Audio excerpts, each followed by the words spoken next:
Bonjour à toutes et à toutes. Pour ceux qui ont déjà participé à la Paris Electronic Week ce matin.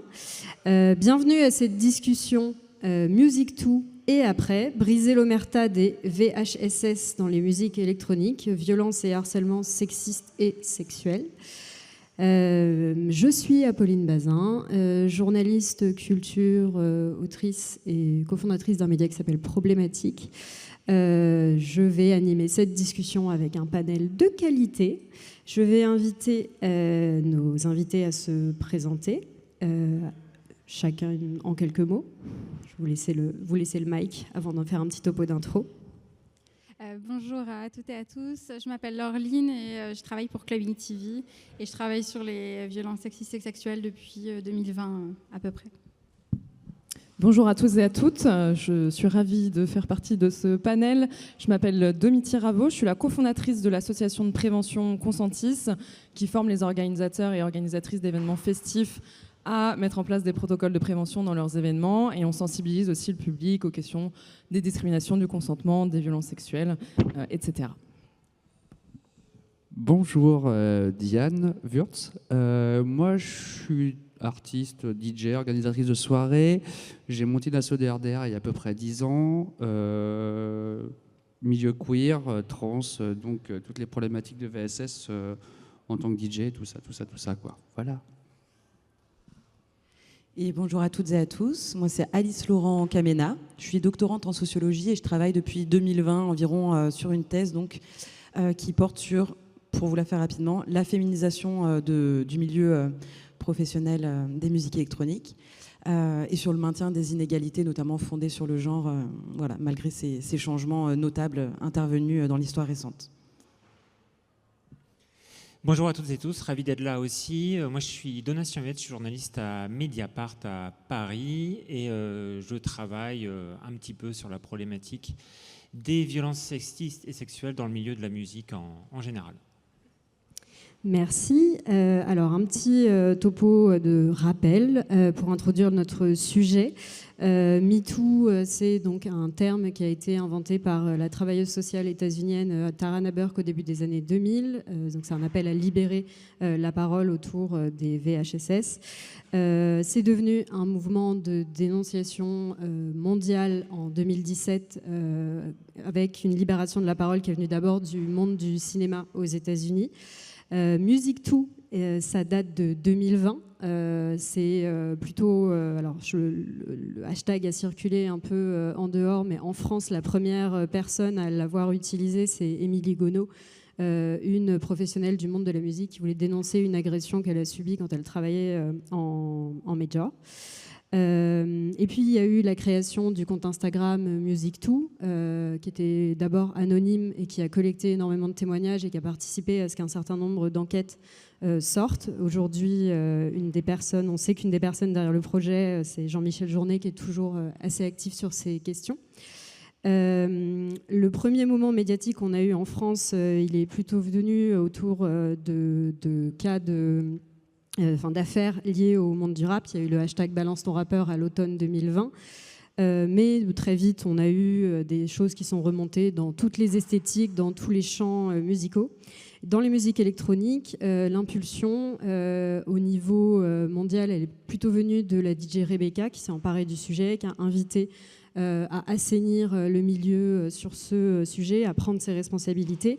Il y a aussi eu des révélations très importantes autour d'Éric May, un des pères fondateurs de la techno, qui avait une trentaine de témoignages à son actif. Et en France, il y a eu la sortie d'une enquête sur le collectif Qui embrouille qui, qui impliquait les différents membres du collectif avaient des responsabilités à prendre sur des affaires de violences sexistes et sexuelles ou de violences conjugales.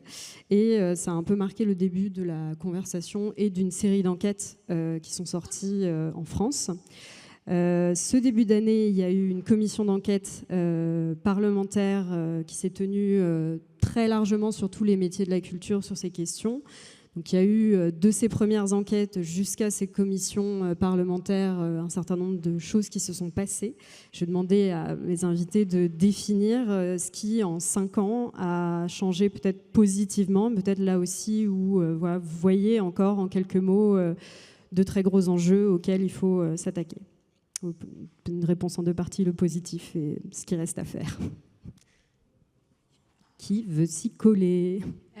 Pour moi, clairement, la bonne avancée, ça a été au niveau de la prévention. La prévention, moi, par exemple, j'ai découvert la soumission chimique avec l'histoire d'Éric May et avec Éric Morillo en 2020.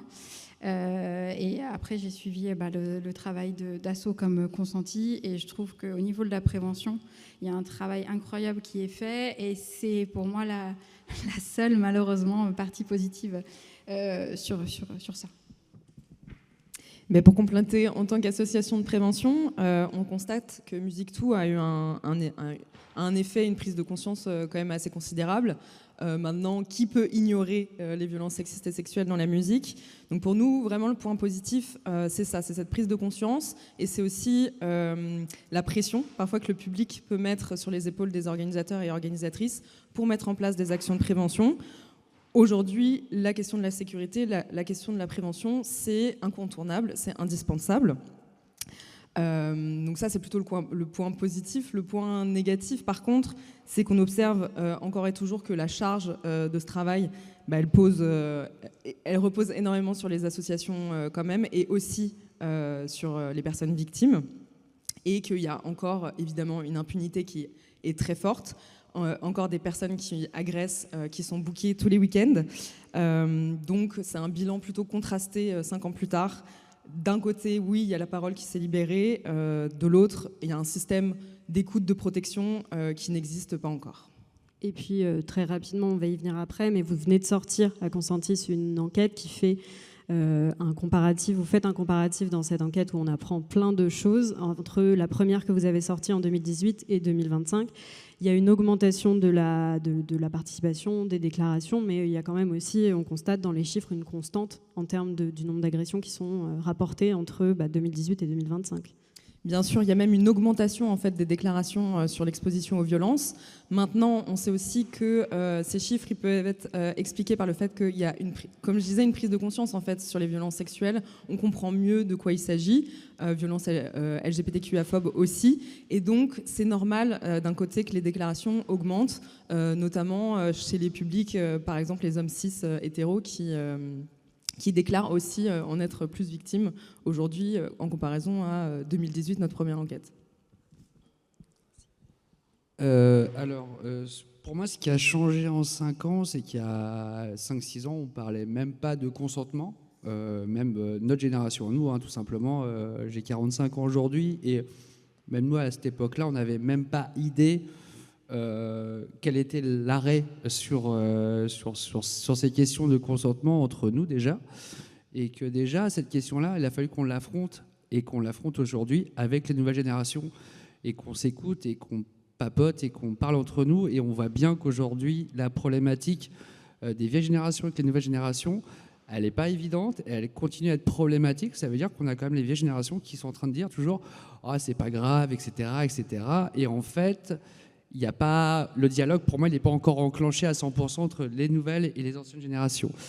Et après, sur les enjeux aussi de soumission chimique, on peut parler du G, du GHB, GBL, etc. etc. Aujourd'hui, on sait très bien que dans les soumissions chimiques, actuellement, on est sur des benzos, sur des produits de ce type-là, et qu'on n'est pas sur le GHB, etc. etc. et que ce n'est pas un petit sujet, comme sur les piqûres, etc. etc. On est quand même sur une imaginaire qui est quand même très enclenché. Et le travail des assos, il est profondément important, et il est pas terminé, il est encore en cours, et il faut qu'on avance encore là-dessus. Et oui, le milieu queer, et comme tu le disais aussi sur les hommes, etc., etc., c'est compliqué. Même moi, je l'ai vécu dans mon quotidien en tant que personne trans, en tant qu'aussi avec mes vieilles générations, parce que moi, voilà, je fais partie des premières assos de teuf des années 2010, et je vois bien qu'avec aujourd'hui, il y a Le dialogue, il est coupé aujourd'hui. Moi, aujourd'hui, je suis traité de trans hystérique qui a un projet politique. Quand je parle de ces questions-là et qu'aujourd'hui, ces gens-là ne me parlent plus. On est aussi dans ces problématiques-là aujourd'hui. Et ce n'est pas un petit sujet, et je pense qu'il faut encore qu'on avance, et ce n'est pas terminé, et on n'est qu'au début d'un long chemin. Et il faut qu'on avance, et qu'on pense à qui embrouille qui. On est sur des personnes queer, etc., etc. Et en fait, le jour où ça a pété, tout le monde est tombé des nues, quoi. Et comment on avance avec ça, en fait? Et je pense que c'est un gros questionnement. N'hésitez pas, de l'autre côté de la table, à vous servir des micros qui sont en face de vous. Je pense qu'ils fonctionnent bien aussi, désolé, même si c'était hyper intéressant ce que tu disais, Diane. Effectivement, il y a la question de penser la violence vraiment à tous les endroits où elle peut arriver et essayer de faire tomber les tabous, même dans les endroits où on se pense conscientisé. Alice?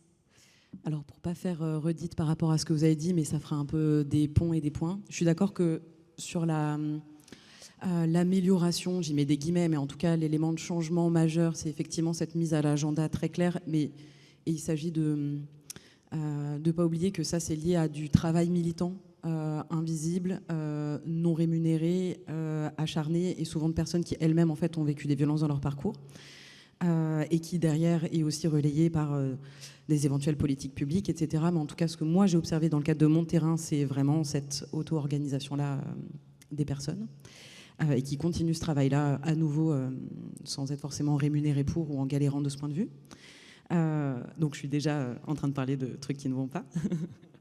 Et pour continuer sur des éléments qui auraient peut-être moins bougé ou qui posent encore question ou problème, tout en restant synthétique, hein, mais je pense qu'il y a à la fois, en tout cas moi c'est ce que j'ai observé dans mon terrain de thèse, qui s'intéresse moins aux politiques publiques mais plus vraiment à l'ordinaire du travail des artistes, des organisateuristes, etc. C'est une manière d'envisager quand même les violences comme venant du public, pour plein de raisons que je pourrais détailler. Et d'ailleurs, les différents dispositifs de prévention, de manière assez logique, finalement, ont commencé par la question du public.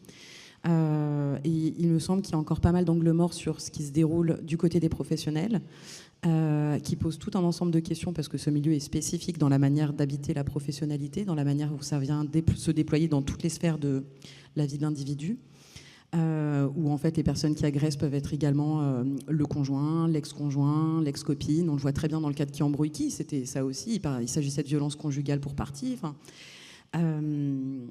Donc bref, donc il y a en fait de penser ça. Et même si ça commence à être fait aussi avec des structures qui mettent en place, je pense à Rider par exemple, enfin bon bref, qui cible directement la question des professionnels qui peuvent vivre des violences au travail. L'enjeu est beaucoup plus vaste et va être compliqué à détricoter parce que c'est plein de ramifications, quoi. Et un autre petit point peut-être que je soulèverai aussi et qui fera lien avec ce que vous avez un peu abordé toutes les trois, c'est une définition en fait des violences qu'il faut peut-être replacer sur la table. Alors moi, des fins de recherche, je parle de violences fondées sur le genre, mais qui permet justement d'englober, et c'est aussi ça un des nœuds dans ce milieu-là, il me semble. C'est pas juste des violences sexistes et sexuelles, c'est plus largement des violences fondées sur les rapports de genre, et donc que peuvent vivre effectivement des meufs, des personnes trans, des personnes queer, et qui peuvent aussi être impliquer en fait des auteuristes qui ne sont pas forcément que des mecs cis, tout en n'oubliant pas la dimension de rapport de pouvoir, pour pas que ça se retourne dans un argument masculiniste de bon bah vous voyez bien, j'en sais rien, dans ce collectif lesbien, ça a pété parce qu'elles étaient violentes entre elles, donc c'est que finalement la violence n'est pas rattachée au patriarcat, etc. quoi. Voilà. On va y venir en rentrant dans le détail de l'enquête après. Donatien, toi, qu'est-ce que voilà, tu as travaillé sur deux enquêtes vraiment, je pense, qui ont été importantes pour le milieu français en 2024. C'est la sortie de l'enquête sur Arnaud Robotini et la sortie de l'enquête sur comment le tourneur, Wart, a fait pression pour que l'enquête ne sorte pas, et aussi les autres cas qui impliquaient notamment Gargantua, le duo, dans mon souvenir. Ouais. Bah oui, complètement. Alors juste peut-être pour répondre un petit peu sur, après on pourra venir au fond de l'enquête. Moi je trouve, alors peut-être pour me placer d'un point de vue général dans la musique, donc on a parlé, il y a effectivement pas mal d'associations, de structures de prévention qui sont créées depuis 5 ans. On a aussi, pour parler des points positifs, pas mal aussi de projets de mentorat d'artistes féminines. Je pense notamment dans le milieu du rock à More Women on Stage, voilà, qui a pas mal de succès. La part aussi des femmes, alors là je me base un peu sur les données du Centre national de la musique, progresse un petit peu sur les affiches de concerts et de festivals. C'était en gros un quart des affiches de concerts et un tiers des affiches de festivals l'an dernier. Ça reste largement insuffisant, mais c'est en progrès. Après aussi, bon, il y a toujours le truc aussi d'utiliser ça un peu en mode token aussi. Je pense par exemple au Hellfest, un des plus gros festivals français, qui dit mais oui, on a de plus en plus d'artistes femmes, regardez, pendant une journée, elles vont occuper toute la scène principale, mais au final, parallèlement, ils vont aussi programmer des agresseurs sur scène. Donc c'est évidemment c'est un discours qui est un peu incompréhensible. Côté CNM aussi, il y a eu aussi, il y a maintenant des aides aussi qui sont conditionnées au suivi par les structures de formation contre les VHSS. Mais si je veux me pointer peut-être d'un point de vue médiatique, en France, en fait, il n'y a pas eu encore de personnalité suffisamment puissante qui a été mise en cause, par exemple, de l'ordre d'un P. Diddy aux États-Unis. On a eu 2 périodes dans le cinéma, on a eu PPDA dans les médias, mais dans la musique, il nous manque encore un espèce de gros poisson et qui pourrait éventuellement provoquer cet électrochoc pour faire bouger les choses.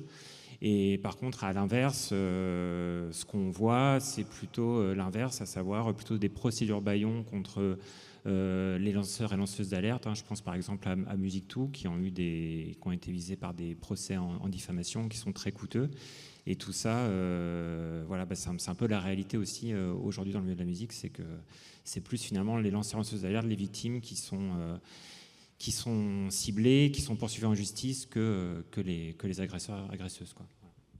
Merci. Quand tu dis il nous manque, c'est pas qu'on manque de cas. Justement, on va y venir. Il y a beaucoup d'informations qui circulent et de personnes dont on sait qu'il y a des comportements très problématiques. C'est plutôt ça manque de réussir à sortir.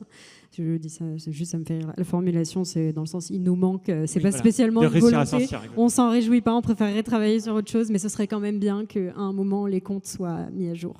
Donc question pour toi encore sur combien de temps, pourquoi ça met autant de temps à sortir une enquête justement de VHSS à Arnaud Robotini? Quand est-ce que tu as commencé à travailler dessus? Combien de temps il s'est écoulé entre le moment où l'enquête est sortie et le moment où tu as commencé à bosser dessus? Parce que typiquement, c'est un cas dont moi j'ai entendu parler, et je pense tout le monde autour de cette table, bien longtemps avant que l'enquête puisse être rendue publique. Il s'est passé 4 ans, puisqu'en fait j'avais eu des premiers témoignages, donc Musique2, donc c'était un compte Instagram, mais ça a été aussi à l'été 2020, donc juste après le Covid, c'était un formulaire où des personnes victimes ont pu partager leurs témoignages de manière soit anonyme, soit elles pouvaient aussi laisser leurs coordonnées. Et nous, du coup, on s'était, avec le magazine Néon, donc à Mediapart, on s'était associé, entre guillemets, avec les lanceurs et lanceuses d'alerte de Musique2 pour justement pouvoir accéder à tous ces témoignages et derrière pouvoir lancer des enquêtes. Donc à l'époque, sur Arnaud Robotini, effectivement, j'avais eu 3 témoignages, des témoignages qui étaient plutôt anciens. Et surtout, en fait, sur ces 3 témoignages, c'était 2 témoignages complètement anonymes qui étaient intraçables et une autre personne qui nous avait transmis ses coordonnées, donc que j'avais pu contacter. Mais effectivement, du coup, ça paraissait un petit peu faible, entre guillemets, pour pouvoir commencer à enquêter. Et en fait, c'est complètement par hasard, en enquêtant sur d'autres personnes sur qui les enquêtes ne sont pas sorties, que j'ai trouvé d'autres témoins, d'autres victimes qui ont pu derrière m'apporter leurs témoignages. Et à la fin, il y avait 7 ou 8 témoignages, je ne sais plus. Et du coup, là, ça devenait une enquête. Et il se trouve que par hasard aussi, j'ai recroisé une des témoins qui avait témoigné anonymement dans le formulaire à la base, pareil, un peu par hasard dans une enquête. Mais voilà, tout ça pour vous dire que le mythe de la personne qui veut se venger, qui nous amène une clé USB avec une enquête prête à sortir, en fait, ça n'existe pas. Ça ne nous est jamais arrivé. Enquêter sur les VSS, notamment dans des milieux comme le milieu culturel, c'est coûteux, c'est long, c'est compliqué. Je pense que 90% des témoignages que j'ai ne seront jamais publiés, voilà, enfin, à vue de nez par rapport à ce que j'ai pu sortir ces dernières années, sachant que moi, bon, je ne suis pas à 100% sur ces sujets-là, mais mes collègues comme Marine Turki sur le cinéma, elle, c'est un petit peu pareil, elle a beaucoup de témoignages sur beaucoup de gens, mais elle ne pourra jamais tout sortir. Donc voilà, c'est compliqué. Et pourquoi ? Parce que aussi, le milieu culturel en France, c'est un petit marché finalement où tout le monde se connaît. Du coup, témoigner, c'est aussi risquer derrière le blacklistage. Hein. Moi, des cas de blacklisting, j'en ai plein. Et c'est pour ça que tout ça, c'est des facteurs qui font que c'est à la fois pas facile pour les personnes de témoigner et derrière, du coup, encore plus compliqué pour la presse de pouvoir sortir des articles, quoi. C'est vrai, la presse a joué un grand rôle ces dernières années. On sait que essayer de passer par la justice, les stats sont effarantes. On sait qu'il y a très peu de plaintes pour violences qui aboutissent. Donc c'est à la fois un reproche qui a été fait à la presse de jouer le rôle du tribunal, et en même temps, il est clair que pour beaucoup de personnes, ça a été la seule voie de recours pour qu'au moins les choses soient rendues publiques, pour prévenir aussi l'exposition à des violences d'autres personnes. Mais il n'empêche qu'une plainte, ça peut aussi consolider un dossier pour faire une enquête. À quel rôle ça joue le lien justement entre un dépôt de plainte et le fait que vous puissiez aller au public avec quelque chose de considéré comme solide ? En fait, nous, on n'est pas des auxiliaires de justice, donc on ne publie pas des plaintes. Moi, je préfère largement avoir 20 témoignages sur quelqu'un, mais il n'y a pas de plainte, que sortir un morceau de plainte. Donc, c'est pas du tout quelque chose qui motive notre travail. Et pareil, on va pas aussi aller dire aux personnes qui témoignent d'aller porter plainte, quoi. C'est absolument pas notre rôle. Par contre, nous, notre rôle de journaliste, ça va être aussi de prévenir le plus possible les personnes qui témoignent des répercussions que ça peut avoir une fois que leur témoignage sera publié dans l'arène médiatique. Donc ça, c'est vrai qu'on a une responsabilité énorme. J'évoquais par exemple tout à l'heure les problématiques de cyberharcèlement. Moi, dans plusieurs des enquêtes que j'ai pu faire, les témoins des enquêtes ont été cyberharcelés derrière. Moi-même, j'en ai été victime, mes collègues aussi. Donc voilà, mais disons que effectivement, si on a une plainte, c'est bien, mais finalement pour nous, c'est un élément de travail comme un autre. La justice fait son travail, le journaliste fait son travail, c'est pareil. On parle souvent de présomption d'innocence, qu'on ne respecte pas la présomption d'innocence. Mais en fait, nous, on n'y est pas tenu à la présomption d'innocence. On est journaliste, on n'est pas auxiliaire de justice. Et à partir du moment où aucune enquête judiciaire n'est ouverte, la présomption d'innocence, en fait, c'est un concept qui n'existe pas, quoi. Oui, c'est réservé, c'est un concept qui est lié aux assises, c'est ça ? À la procédure judiciaire. À la procédure judiciaire, tout simplement. Pardon. J'écoutais Marine Turki avant de venir, qui justement en reparlait dans la table ronde qui a été organisée au Festival Mediapart sur le risque de backlash de MeToo. Donc, je vous renvoie vers cette discussion si ça vous intéresse. Peu d'enquêtes de VHSS qui sont sorties ces dernières années ont été portées par des médias musicaux, alors que c'est leur terrain.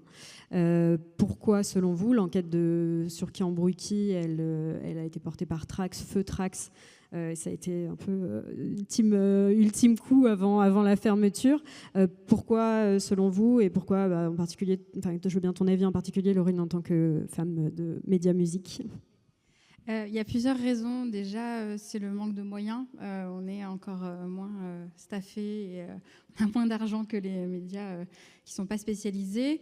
Il y a une autre raison, c'est l'implication en fait, de gros clubs collectifs dans les CE des médias.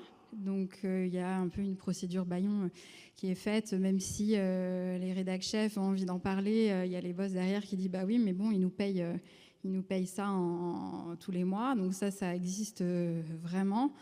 Et puis je vais aller au-delà des médias. Je vais aller aussi avec les influenceurs qui prennent aussi le rôle de plus en plus de médias en ce moment.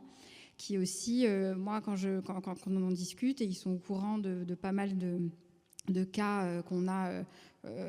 Qu'on discute entre pros et qui nous disent oui, mais il faut que je bouffe, je vais quand même parler de lui, même si on a 10 victimes derrière. Donc il y a beaucoup d'omerta, il y a beaucoup d'argent en jeu, il y a beaucoup de précarité On n'est pas staffé et nous, par exemple, chez Clubbing TV, on ne fait pas d'enquête. C'est pour ça que j'ai appelé à l'aide à Donatien. Quand j'ai vu l'article avec Robotini, je lui ai dit, écoute, moi j'ai ça. Tu te débrouilles et après, voilà, je fais juste du relais. Je fais du relais avec Donatien parce que c'est impossible pour nous de gérer ça. En revanche, je trouve qu'il y a un manque chez les médias. Il y a des choses qu'on peut faire, comme les relais de pages qui font des appels à témoins. Il y en a très peu qui le font et en fait ça fonctionne plutôt pas mal pour mettre en contact les victimes et ensuite essayer de faire des actions communes, que ce soit avec des journalistes ou que ce soit des vraies procédures avec des avocats et des avocates. Et on a un devoir de médias, enfin c'est vraiment un avis personnel là-dessus, de relayer ce genre de choses et d'essayer de ne pas donner de plateforme aux gens problématiques. Quand tu fais référence à des comptes qui font de la collecte de témoignages, aujourd'hui Musique2 n'en fait plus, le compte n'existe plus. Est-ce que vers quel compte tu penses? Moi je pense à Collective, spontanément. Collective.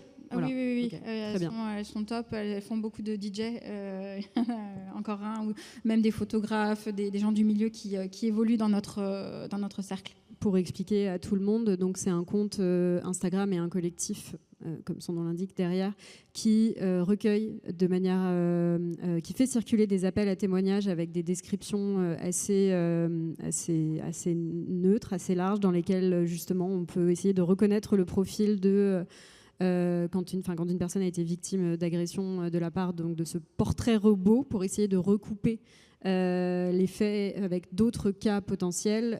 Cette description est diffusée et n'importe qui peut essayer de contacter Collectif pour éventuellement voir s'il y a un match, et comme ça on peut identifier, on peut consolider des dossiers pour certaines personnes en vue de démarches judiciaires. Être plusieurs pour les victimes, c'est vraiment quelque chose d'important pour ne pas traverser cette épreuve seule. Fin de l'aparté. Alice, comment en sociologie on caractérise justement peut-être ces relations entre médias, musique et milieu? Qu'est-ce qu'il y a? Est-ce qu'il y a des choses en sociologie sur les relations entre les médias, musique et les publics, et comment justement il y a une espèce de statu quo qui peut être entretenu à cause de ces liens soit financiers, soit amicaux? Il y a quand même aussi cette question d'un certain entre-soi. Les personnes au poste de pouvoir à la tête des clubs, à la tête des médias, à la tête de collectifs sont souvent des hommes. Voilà. Si la sociologie n'a pas encore travaillé sur le sujet, nous passons à autre chose. Alors moi, je ne travaille pas spécifiquement sur ces questions-là, mais du côté de la sociologie du journalisme, on trouve certainement des choses. Par contre, moi, ça me fait penser à quelque chose que j'ai observé plus à mon échelle, c'est-à-dire vraiment les carrières artistiques. Dans le sens où, du fait, et ça a été répété, et je pense qu'il faut à nouveau le répéter, de la précarité aussi économique de ce milieu-là, quand on prend l'immense majorité des personnes qui y travaillent, on a forcément en fait des arrangements professionnels où chacun n'est pas une double ou triple casquette, mais une quintuple casquette. Et en fait, c'est exactement ce que racontait aussi, ce que vous racontiez juste là à l'instant. C'est-à-dire que ça se répercute aussi à l'endroit des espaces qui concentrent davantage de pouvoir, où on va vraiment avoir ce triple truc de ok, telle personne est à la fois programmateur, j'en sais rien, pour un festival, également DJ, également tient un label et également pige régulièrement pour tel ou tel média spécialisé. Ça, si on en reste vraiment à l'échelle on pourrait dire un peu de l'écosystème, mais en tout cas des personnes qui font partie de ce monde de l'art, quoi. Moi, ça m'évoque surtout ça. Ce qui crée du coup des rapports d'interdépendance particulièrement forts et que moi j'ai observé à l'échelle des artistes. Je vais rester en deuxième question pour toi. Tu parlais tout à l'heure de la réputation justement et du fait que c'est particulièrement important dans le milieu des musiques électroniques. Mais pourquoi? Qu'est-ce qu'il y a de particulier par rapport à d'autres milieux musicaux? Je sais que tu fais ta thèse sous la co-direction de Marie Bouscato, qui a beaucoup travaillé sur les milieux du jazz et sur d'autres milieux musicaux, qui est vraiment quelqu'un qui aide vraiment à penser les questions de VHSS dans d'autres milieux artistiques. Donc qu'est-ce qu'on sait au final qu'est-ce qu'on peut avoir comme élément, qu'est-ce qu'on peut identifier comme élément spécifique? Voilà. Alors sur la question de la réputation, déjà avant les éléments spécifiques, il y a des choses qui sont communes à d'autres milieux, si on prend ne serait-ce que musicaux, musique populaire et même le jazz. Et quand on dit réputation, en fait, en sociologie, c'est pas que au sens un peu ordinaire de la répute de quelqu'un, quoi. C'est à la fois, est-ce que cette personne va être, si je prends le cas d'une DJ, capable d'assurer son set et de s'adapter en fonction de la personne qui joue avant, la personne qui joue après, en fonction de la foule. Ça va être sa réputation en termes de curation, ça va être sa réputation personnelle. Est-ce que c'est quelqu'un qui est sympa, qui sait performer tout ce travail émotionnel derrière les platines? Est-ce que c'est quelqu'un qui connaît d'autres personnes, qui est bien inséré, bien vu, qui est cool? Enfin, c'est vraiment quelque chose de très large, et moi je le vois comme quelque chose de... C'est un travail en fait. Ça fait partie du travail. Et d'un travail continu que les artistes doivent réaliser en fait pour se maintenir dans ce milieu à nouveau très précaire et compétitif. Maintenant, sur des questions un peu de spécificité des musiques électroniques sur cette question, tiens, si on prend le jazz par exemple, c'est que, et ça fera lien avec ce que je disais juste avant en réponse à ta première question, dans les musiques électroniques, les structures un peu de l'emploi, les différents emplois qui sont à disponibilité des personnes sont quasiment tous, je grossis à nouveau le trait hein, parce que c'est un peu le principe de notre démarche, mais sont quasiment tous soit un peu de l'intermittence, soit des petits arrangements, soit du bénévolat, là où par exemple dans le jazz, quelqu'un qui arrive à tourner un petit peu, à avoir des revenus, mais qui n'arrive pas à vivre exclusivement là-dessus, ou alors qui traverse une période de vache maigre, va pouvoir enseigner la musique en conservatoire, truc tout bête. Ou conservatoire, encore là je prends le haut du panier, mais juste donner des cours de musique, éventuellement dans l'éducation nationale. Là en fait on se retrouve dans un milieu où, de fait, on va être sur une précarité de l'emploi un peu de partout, et où, au-delà, quand je dis précarité, c'est pas seulement une précarité matérielle, c'est des emplois où c'est un peu du one-shot. Là où, par exemple, et c'est là où, de parler de la comparaison avec le jazz, finalement, je trouve que ça marche pas mal. L'éducation nationale, je dis pas que c'est la panacée, hein, mais éventuellement, si on passe le concours, on peut s'assurer le CAPES, d'une forme de revenu régulier. Ça sécurise si on doit se faire jarter parce que, j'en sais rien, on tombe enceinte, ou parce qu'en fait, j'en sais rien, on se sépare d'un mec violent qui du coup, nous coupe de tout notre réseau artistique, ce que Marie Buscato a par ailleurs montré dans le cas du jazz. En fait, on peut se raccrocher éventuellement à ça et pas faire une sortie complète du milieu musical. Alors que dans les musiques électroniques, tout va tenir quand même à des relations d'interdépendance et de son réseau professionnel qu'il s'agit d'alimenter, quoi. Donc, la capacité à pouvoir, tout ce dont on se parle, en fait, on tourne autour d'un enjeu de structuration, en fait, d'un milieu. On peut réussir à parler, bouger dans un même espace s'il est structuré d'une manière qui permet d'avoir des portes de sortie, en fait, ce qui aujourd'hui n'est pas le cas, et certainement lié à à une certaine jeunesse, ou aussi la question de la proximité avec l'underground. Mais c'est un autre débat. Question pour tout le monde, question collective. Avant qu'il puisse y avoir, donc, quand enquête publique, rendue publique, il peut y avoir, avant ça, il y a un stade où justement on entend toutes et tous des histoires qui circulent de manière plus ou moins régulière, de manière plus ou moins formelle. Je pense ce week-end à la fête de l'UMA, là, il y a eu un post qui a beaucoup tourné, qui alertait sur la présence de 2 artistes qui ont fait l'objet de dénonciations pour actes de violence sexistes et sexuelles en ligne, mais il n'y a pas eu d'enquête ni de plainte connue pour l'instant. Que fait-on? Comment réagissez-vous personnellement quand vous entendez une rumeur? Le mot est un peu mal choisi, mais néanmoins, je vais l'utiliser ici. En tout cas, quand des histoires vous parviennent de manière informelle.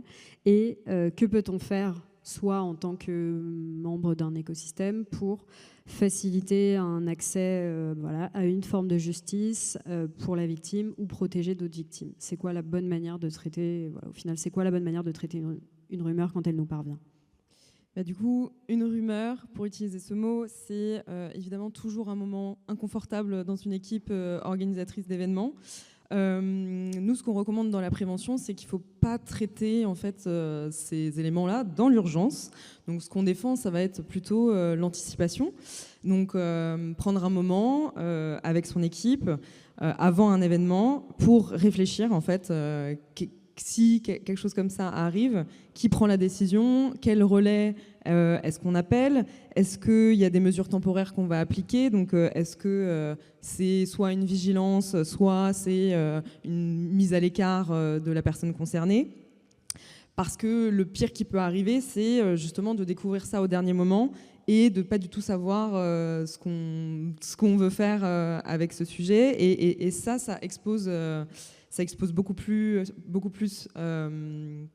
l'équipe à du stress et aussi à abîmer en fait la parole des victimes et leurs valeurs. Donc concrètement, c'est ça qu'on va donner comme conseil de prévention, c'est vraiment de se poser avant un gros événement, avant une grosse saison, et voilà, de se poser la question, si un témoignage nous arrive, qu'est-ce qu'on fait, et de penser tout ça en amont.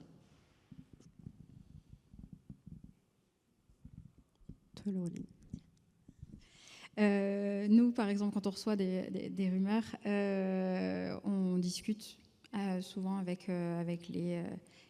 les alleged victimes, mais on a un parti pris où, en général, ça concerne des vidéos qu'on fait, des interviews, et quelqu'un qui nous contacte et qui nous dit, lui, il a fait ça, elle a fait ça. On croit la victime tout de suite.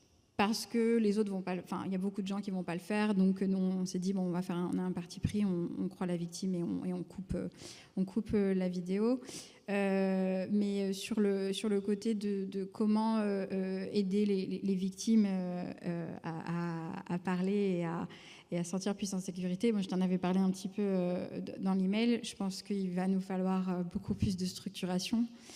Et moi, mon avis, alors c'est pas mon avis de journaliste, parce que je suis assez d'accord avec Donatien, notre rôle n'est pas le rôle de la justice, mais c'est plus mon avis de femme du milieu, c'est qu'il faut qu'on essaye de remettre la justice au centre de notre combat, même si elle n'est pas de notre côté, et d'essayer de créer ensemble un cordon de sécurité pour les femmes qui veulent parler, c'est-à-dire accueillir la parole des victimes avec des avocates qui sont bénévoles. On en a déjà, il faut qu'on en trouve d'autres, parce que j'ai appris qu'on pouvait coacher des victimes à aller porter plainte, parce qu'il faut se préparer aux questions qui vont être inconfortables, etc. Donc il y a ça, il y a accompagner les victimes physiquement, donc se faire un réseau de femmes qui soient capables de prendre par la main la victime qui est prête à aller porter plainte, faire un listing des commissariats compétents ou des parquets. Alors, je suis désolée, je ne suis pas du tout juriste, mais je sais qu'il y a des histoires de quotas et il y a des assos qui ne sont pas du tout notre milieu, qui justement font des listings où elles te disent où est-ce qu'il vaut mieux aller porter plainte.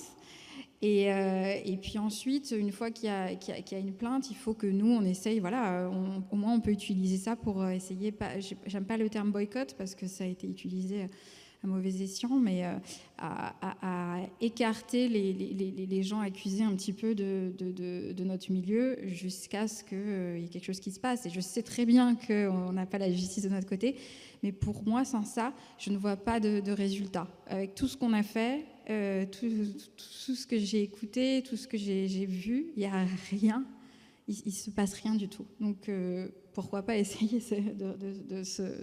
un autre moyen. Carrément, après je précise quand même, quand on est organisateur, organisatrice, promoteur, promotrice, il n'y a pas besoin d'une plainte pour décommander quelqu'un, bien sûr, et ça peut aussi protéger en fait, de mettre ça dans les clauses des contrats, etc. Donc comme je disais, ça rejoint penser en amont en fait, ce genre de dispositif pour que quand ça arrive, en fait, vous soyez aussi protégés des deux côtés. Pour les artistes aussi, en fait, vous pouvez mettre ça dans vos riders, contrats, etc., pour vous protéger si jamais vous apprenez que justement une personne dans l'organisation d'un événement est une personne agresseuse, par exemple, et que vous n'avez plus envie de jouer, voilà, sortez cette cartouche-là, quoi. Si tu veux garder juste le micro, j'ai une petite question qui me vient pour toi, Domiti. Justement, à quel point, comme vous travaillez avec un certain nombre de structures d'organisation, à quel point cette question de l'anticipation, qui est un peu la clé au final pour travailler sérieusement sur ces questions-là, elle est comprise aujourd'hui? Combien de structures ont vraiment compris que c'était des questions de fond? Enfin, combien, je ne veux pas un nombre précis, mais une estimation de à quel point justement ça, c'est compris ou pas encore?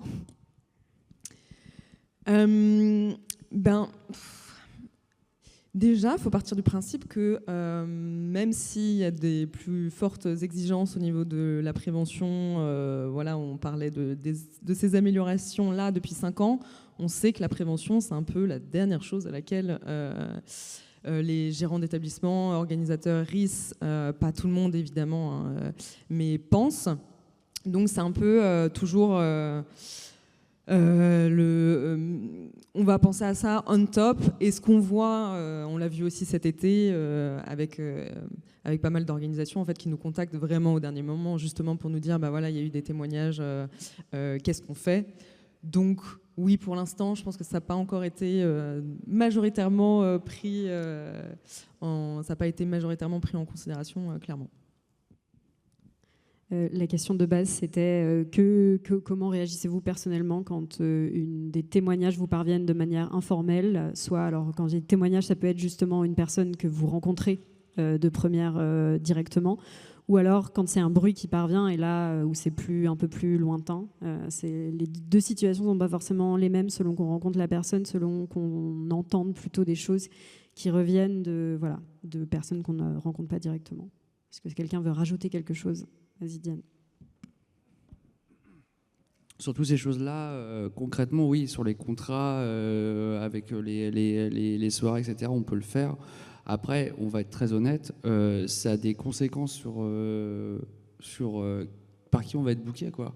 Concrètement, à partir du moment où on met des enjeux de ce type-là, parce qu'en fait, on prend acte qu'en fait, on se place à la place de la justice, à la place de l'État, qui ne fait pas son boulot, et qu'on se retrouve aujourd'hui, nous, à gérer tout ça, en fait. Et pour moi, c'est vraiment un gros problème actuellement, où en fait, qu'on est face aussi, parce qu'on sait les choses sur les gens. On le sait, on en parle en after, on parle en soirée, on parle dans les backstage, on en parle tout le temps. Et soit les gens, ils ont peur que ça tombe, soit ça tombe pas, etc., etc. Et aujourd'hui, on est quand même dans cette problématique où en fait, sur sur ces enjeux-là, en fait, si on fait pas, en fait, l'État ne fait pas le taf. Et moi, je reviens vraiment là-dessus parce qu'en fait, aujourd'hui, si nous on prend des risques, et je pense qu'on a raison de le faire, mais ça a des conséquences sur la tenue d'une agence.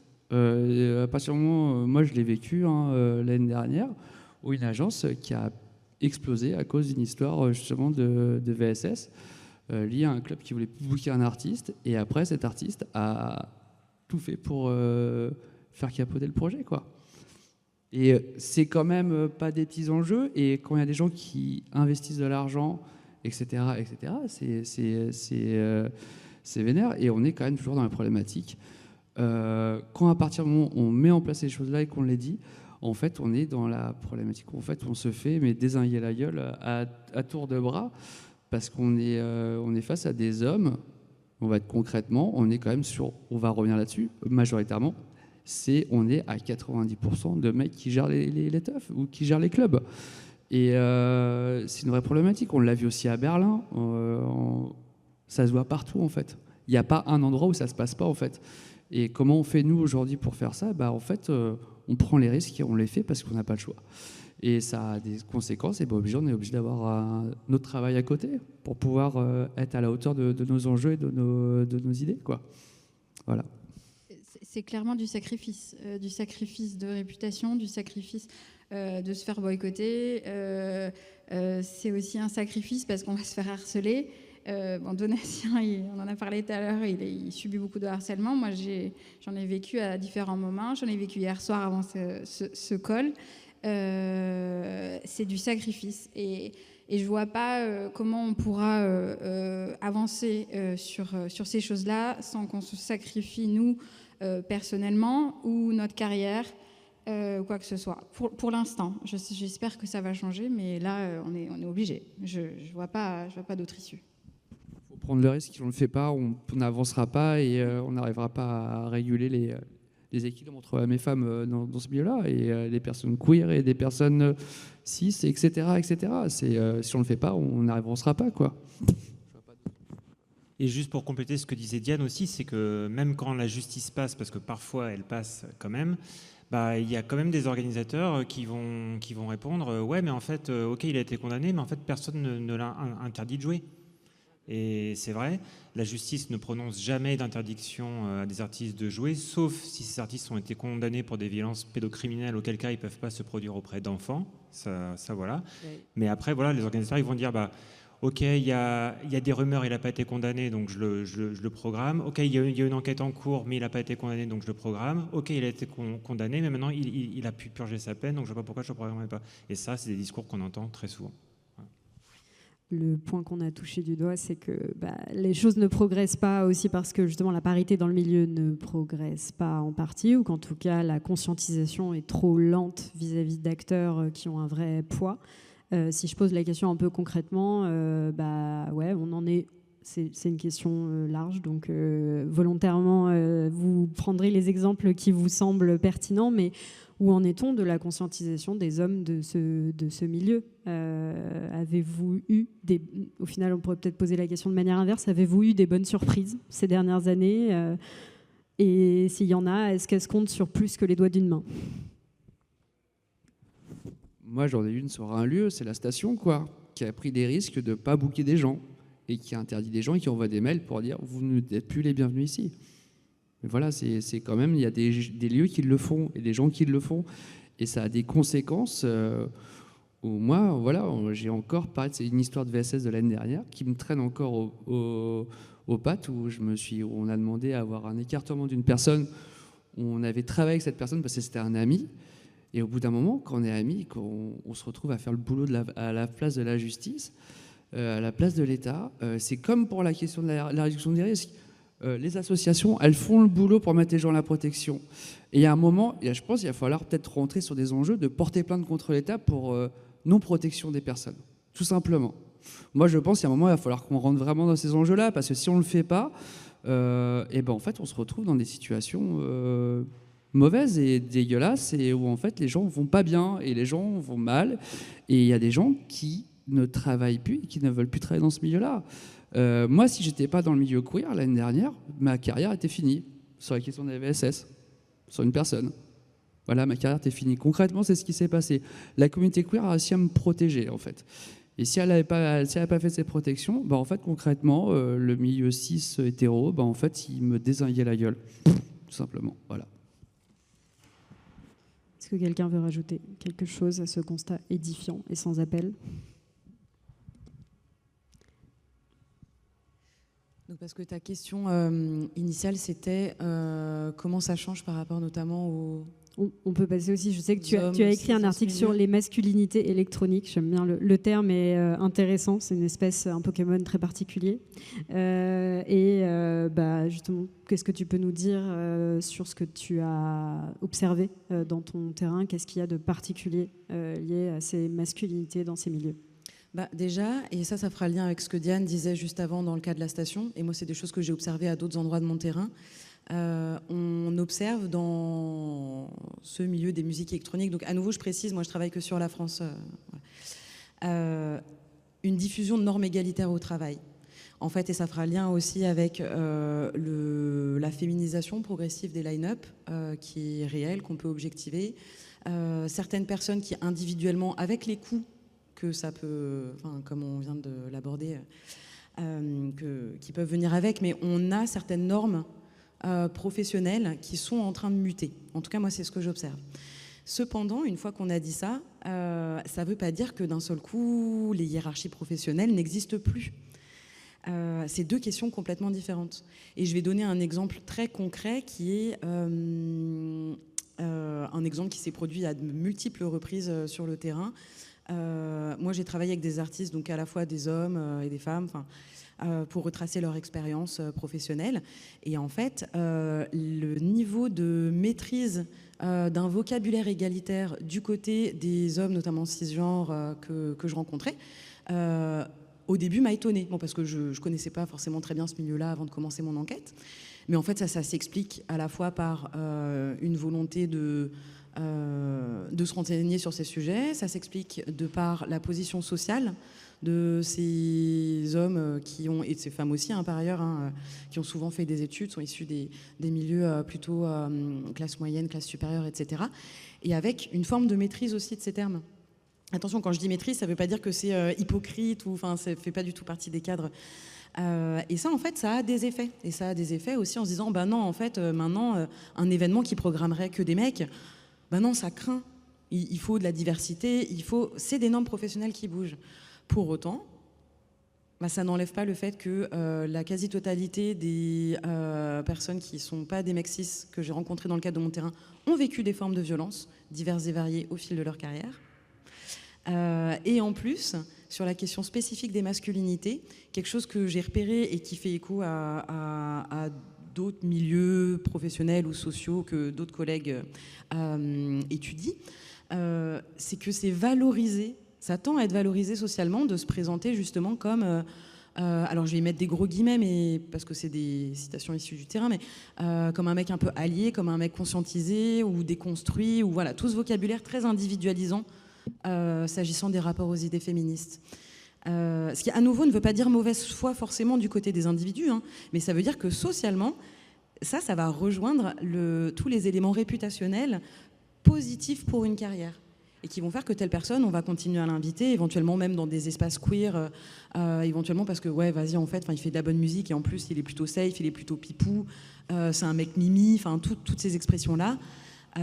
Voire c'est un mec un peu border, mais en vrai il est archi sympa et sa meuf est féministe. Enfin, en fait, on pourrait décliner comme ça. Et donc à la fois ça protège certains individus, ou du moins ça les protège quand bien même leurs actes concrets peuvent être violents ou en tout cas non, enfin tout simplement violents en fait. Et ça vient aussi matérialiser une frontière avec les mecs dont on ne veut pas. Et en fait, ça, la frontière et le glissement vers des catégorisations en termes de race et de classe notamment, elle est très proche. Moi, quelque chose que j'ai beaucoup entendu, et je terminerai là-dessus sur cette question, mais c'est on ne veut pas de mecs qui connaissent rien à la techno et qui agressent. Sous-entendu, les mecs éduqués. Donc à nouveau, il faudrait m'expliquer c'est quoi être éduqué aux violences sexuelles. Enfin, genre, bon. Voilà. N'agresserait pas. Enfin, voilà. Mais à nouveau, ça c'est vraiment dans l'ordinaire des pratiques. Une logique de distinction très forte. Oui, c'est ça. De hiérarchisation entre masculinité et celles qui seraient supposées moins agressées que d'autres. Bon, ce que tu décris sur justement cette utilisation, appropriation d'une certaine vulgate autour du féminisme ou des enjeux LGBTQIA ou tout simplement de justice sociale, ce qu'on appelle dans le langage courant des profèmes. J'imagine que voilà, des gens doivent en être familiers. Si vous ne savez pas ce que c'est qu'un profème, généralement c'est littéralement ce que tu disais dans l'interview. Il y a un vernis de progressisme, mais les structures de pouvoir et les agissements restent avec, et ça peut être des gens qui mettent du vernis, justement. Je vous invite, moi, il y a une vidéo que je trouve très intéressante de vulgarisation en sciences sociales qui a été faite par Grégoire Sanson. C'est est-ce que c'est devenu cool d'être LGBT ? Et il explique très bien aussi cette question de pourquoi ces dernières années, on en a vu particulièrement plus manifester de manière vestimentairement aussi, emprunter certains codes tout en fait faisant pas grand chose de révolutionnaire au final pour que les choses bougent. Bon, fin de mon aparté. L'enquête 2025 de Consentis, elle montre très bien ce que tu décrivais, à savoir l'imbrication entre dynamique de identité de genre, que l'on soit cis ou trans, et identité sexuelle. Moi, il me semble que ça n'avait jamais été montré d'une manière aussi fine que selon que l'on soit une personne, une femme bi, cis, ou une femme trans, pan, ou un mec trans hétéro dans une soirée club, on va pas être exposé, en tout cas dans l'univers du club des musiques électroniques, on ne va pas être exposé aux mêmes violences, et qu'il y a vraiment des choses très très spécifiques. Les stats que j'ai relevées et que je voulais vous partager, c'était que donc, l'enquête montre que 69% des personnes LGBTQIA ont déjà vécu une agression sexuelle dans le monde de la nuit. On parle de violences sexuelles, mais bon, c'est des violences de domination, versus 50% des personnes non LGBT, c'est quand même un sacré écart. Et il y a aussi une surexposition des personnes LGBT aux violences verbales dans le monde de la nuit, et 70% des femmes trans, 62% des hommes trans déclarent en avoir été victimes plusieurs fois. Concrètement, Aujourd'hui, toi, Diane, quand tu es accueillie sur un lieu, que tu subis, que tu vas en gig quelque part et que tu subis une violence trans misogyne, quel est le niveau de compréhension moyen du sujet ? Il y en a très peu en fait. Moi je l'ai vécu à plusieurs niveaux. Je l'ai vécu en tant qu'artiste, je l'ai vécu aussi en tant que travailleuse de la santé communautaire. Une fois je me suis quand même fait agresser verbalement quand j'étais sur une table de réduction des risques au Rex. Donc je travaillais pour Fait Éclair. Donc ça veut dire que je travaillais, j'étais sur mes heures de travail, hein, où j'ai eu le droit à un responsable de sécu qui m'a dit textuellement, je vous dis les mots, comme ça au moins les choses vont être très claires, tu tires à blanc. Ça veut dire, voilà, concrètement, je suis hormoné et que concrètement, je suis plus un homme, en clair. Et ça l'a fait rire. Et en fait, ça m'a amené à avoir un accident du travail. Il y a ça déjà, et j'ai mis 4-5 mois à m'en remettre, ce genre de choses. Après, concrètement, quand je vais dans un lieu que je connais pas, etc., par la station qui est un peu ma maison, etc., mais concrètement, je pars toujours avec une personne, jamais seul, parce que je sais jamais comment les choses peuvent se passer, comment ça peut déraper. Les regards insistants du public quand c'est un public normatif. Et après aussi, concrètement, moi j'ai vécu le moment où avant, j'ai mixé, j'étais un homme, et j'ai mixé, je suis devenu une femme. Et j'ai vécu les deux mondes en fait. Et concrètement, c'est frappadingue, c'est-à-dire que j'ai pu construire ma carrière en tant qu'homme, et après, quand j'ai entamé ma transition, là, je me suis imposé en tant que femme, et là, concrètement, ça a été méga dur, parce qu'en fait, il y a vraiment, moi j'ai déjà entendu, oui, si t'es booké, c'est parce que t'es une femme trans. Et ça, de la jalousie de la part d'hommes cis, etc., etc., etc. On me le dit avec sourire et bienveillance, des amis. Voilà, et je veux dire, comme j'ai dit tout à l'heure, femme trans, hystérique, un projet politique, c'est les mots de l'extrême droite. Et on dit qu'on est dans un milieu progressiste, etc., etc. Des gens qui se disent anarchistes, etc., etc., qui ont des comportements complètement frappadingues, où concrètement, moi, des fois, je ramasse mon moral à la petite cuillère. C'est-à-dire que moi, concrètement, aujourd'hui, travailler dans un monde normatif, c'est dans le milieu du travail, de toute manière, le rapport de domination homme-femme, on le sait, les 3/4 des hommes, c'est des gens qui dirigent les entreprises. On le sait, c'est pas une nouveauté. Moi, avant, j'ai travaillé en politique et je travaillais au Parti communiste. Et en fait, on a vécu aussi la question du MeToo en politique. Et on savait les histoires qui traînaient sur des gens au sein de notre parti. On le sait, tout le monde le sait. Et on est tous en train de prier pour pas que ça tombe. Et donc, en fait, concrètement, travailler aujourd'hui dans un travail salarié ou même en tant que DJ, ça me coûte ma santé mentale. Et en fait, aujourd'hui, je ne suis pas en capacité. Je pense que je peux peut-être déposer un dossier aujourd'hui d'handicap, quoi, pour pouvoir avoir une ressource de revenus à peu près correcte. Voilà. Bienvenue dans mon monde. En termes de stratégie, justement, ce que tu décrivais, aller toujours accompagner quelque part quand tu joues, est-ce que du coup, maintenant, il y a des lieux où tu ne vas plus concrètement ? Est-ce que tu joues encore dans des lieux plutôt non underground, ou est-ce que c'est vraiment une fois par an parce que c'est très bien payé et tu sais que ça va aller avec après 3 mois de care derrière intensif ? En fait, avec mes prises de position un peu vénères, et je fais un peu peur aux gens, donc les gens ne me bookent pas, c'est plus simple. C'est comme ça que j'ai fait aujourd'hui, je travaille sur d'autres choses, etc. Mais c'est-à-dire qu'aujourd'hui, par mes positionnements politiques, il y a des gens qui ne veulent pas me voir. C'est très simple, et moi, ça m'arrange, hein, concrètement. Je suis dans une démarche artistique, je ne suis pas nécessairement dans une démarche professionnelle à 100%, où je ne suis pas là pour avoir un revenu régulier que par ce travail-là, parce que, voilà, comme on le disait tout à l'heure, en vivre, c'est compliqué. Et concrètement, ma solution, c'est de m'imposer politiquement. Et je suis une personne reconnue en tant que femme trans dans un milieu de la nuit. C'est-à-dire que j'ai quand même un positionnement dans une société où j'ai ma place et je me bats pour ma place. À la base, moi, je suis militante politique. Donc le rapport de conflictualité à la société, le rapport où en fait, je me bats contre une société qui est pour moi pas juste. Je connais ça, mais des personnes trans qui s'appellent Robert, qui est marié, qui est en costume cravate et qui a des gosses, le jour où il fait sa transition, à peu près comme ma situation, c'est-à-dire mon âge, on est sur une moyenne de ma génération, on est sur une moyenne de 39 à 40 ans d'action sur la transition. Et concrètement, ce mec, en fait, il découvre la violence d'un monde du jour au lendemain. Et en fait, concrètement, aujourd'hui, en tant que trans, pour vivre, soit je suis artiste, soit je suis TDS. Concrètement, on en est là. Voilà.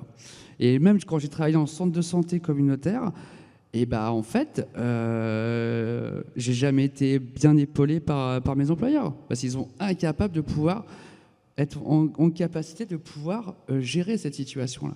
Et en fait, c'est là aussi tout le problème, c'est que le travail est profondément transphobe dans son essence et dans son fonctionnement, et qu'en fait, concrètement, aujourd'hui, à part des gens qui ont vraiment une volonté politique d'être vraiment appuyés, de me mettre en protection, et en fait, le jour où ils sont face à une situation comme ce qui m'est arrivé au Rex, et en fait, concrètement,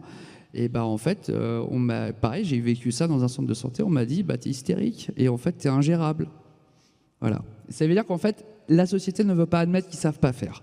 Et concrètement, c'est à nous de prendre en charge cette situation sociale et dure. Voilà. Et c'est pareil, ça s'applique dans tout le milieu professionnel, de la nuit, etc. Malgré derrière des grandes envolées lyriques, genre oui, on accueille les personnes trans. Aujourd'hui, il n'y a pas un événement où c'est pas écrit LGBTQIA+, on accueille tout le monde, blablabla. Mais dans la réalité, les 3/4 des agents de sécu, et en fait, et pas que les agents de sécu, parce que les agents de sécu aussi sont représentatifs de qu'est-ce qui est dit et qu'est-ce qui est dit ou pas dit aux gens. Et en fait, concrètement, là, le fameux truc qui est arrivé au Rex, en fait, après, moi, j'avais demandé aux responsables du Rex qui forment ces agents de sécu. Et en plus, concrètement, aujourd'hui, les agents de sécu, les lieux n'emploient plus les agents de sécu en tant que salarié.